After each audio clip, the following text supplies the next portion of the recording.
வணக்கம் மக்களே, welcome back to நீற்று இன்று நாளை.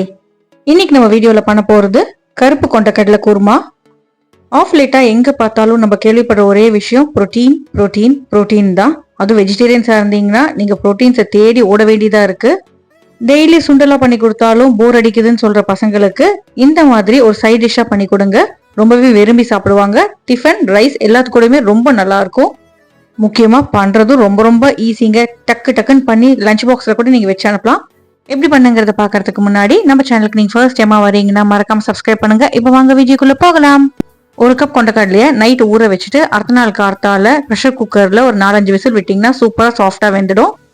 கிரேவி பண்றதுக்கு கடாயில 1 டீஸ்பூன் எண்ணெய் சூடானதும் சின்ன துண்டு அளவுக்கு பட்டை, 1 ஏலக்காய், 1/2 டீஸ்பூன் அளவுக்கு ஜீரகம், 1 டீஸ்பூன் அளவுக்கு சோம்பு, ஒரு சின்ன துண்டு இஞ்சி, 10லேருந்து 11 பல்லு பூண்டு சேர்த்துக்கலாம். இதெல்லாம் நல்லா வதங்கட்டும். வதங்கினதுக்கு அப்புறமா இதுல 2 வெங்காயத்தை நீளமா ஸ்லைஸ் பண்ணி சேர்த்துக்கோங்க.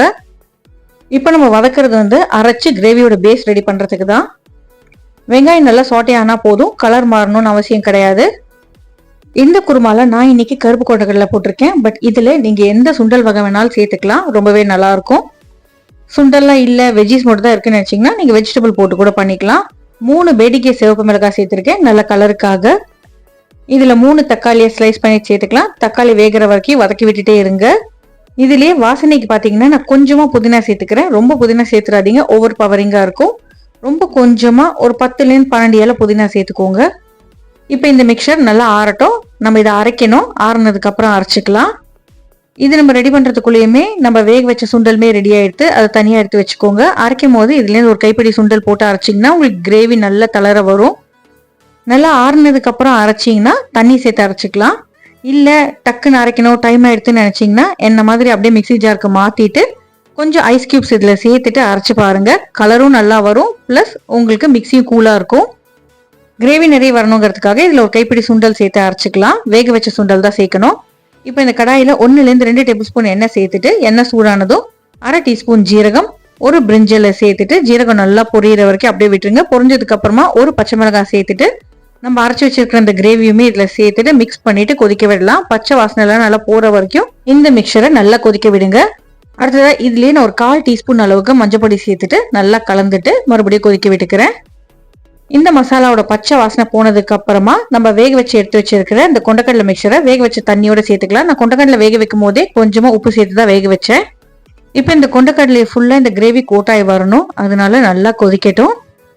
இந்த கிரேவிக்கு தேவையான அளவுக்கு உப்பு சேர்த்துக்கலாம். இப்போ இது அப்படியே கொதிக்கட்டும். அதுக்குள்ளேயே நம்ம கடைசியா ஒரு அரவை ரெடி பண்ணிடலாம். மிக்ஸி ஜார்ல 1/2 கப் அளவுக்கு துருவின தேங்காய் சேர்த்துக்கோங்க. இது கூடவே 10லேருந்து 12 முந்திரி பருப்பு, 1 டீஸ்பூன் அளவுக்கு சோம்பு, கொஞ்சமா கருப்பு மிளகாய் சேர்த்துட்டு பல்ஸ் பண்ணிக்கலாம். தேவையான அளவுக்கு தண்ணி சேர்த்துட்டு எவ்வளவு நைஸா அரைக்க முடியுமோ அவ்வளவு நைஸா அரைச்சு எடுத்துக்கோங்க. இப்ப நம்ம அரைச்சோம் இல்ல தேங்காய் மிக்சர், இதை அப்படியே கொதிக்கிற குருமால சேர்த்துட்டு கலந்து விட்டுட்டு மறுபடியும் ஒரு 3லேருந்து 4 நிமிஷம் நல்லா கொதிக்க விடுங்க. உங்க வீட்டோட தேவைக்கு ஏற்ற மாதிரி குருமாவோட கன்சிஸ்டன்சி அட்ஜஸ்ட் பண்ணிக்கோங்க. தண்ணியா இருந்தா கொதிக்க விடுங்க. ஃபைனலா புளிப்புக்காக நான் இதுல 1/2 டீஸ்பூன் ஆம்ச்சூர் சேர்த்திருக்கேன். ஆம்ச்சூர் பவுடர் இல்லைன்னா நீங்க லெமன் ஜூஸ் சேர்த்துக்கலாம்.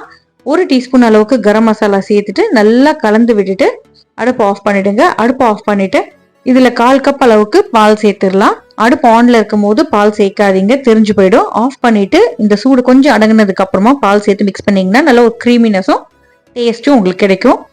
கொஞ்சம் தாராளமாவே ஃப்ரெஷ்ஷா சாப் பண்ண கொத்தமல்லி இலைகளை இதுல சேர்த்துட்டு ரா கோகோனட் ஆயில் 1 டீஸ்பூன் சேர்த்துட்டு நல்லா கலந்துட்டு சூடா சர்வ் பண்ணுங்க. சாப்பிட்றதுக்கு அட்டகாசமா இருக்குங்க. தோசை, இட்லி, சப்பாத்தி, இடியாப்பம், ஆப்பம், ரைஸ் எல்லாத்துக்கூடயுமே ரொம்பவே நல்லா இருக்கும். உங்க வீட்டுல இந்த கிரேவி நீங்க ட்ரை பண்ணி பார்த்துட்டு எப்படி வந்ததுங்கிறது எனக்கு மறக்காம கமெண்ட்ஸ் சொல்லுங்க. நம்ம சேனலுக்கு நீங்க ஃபர்ஸ்ட் டைமா வரீங்கன்னா லைக் பண்ணுங்க, ஷேர் பண்ணுங்க, சப்ஸ்கிரைப் பண்ணுங்க. இன்னொரு நல்ல வீடியோவோட நல்ல ரெசிபியோட உங்களை நான் சீக்கிரமே சந்திக்கிறேன். Until then, take care, bye bye, have a great day. Thanks for watching.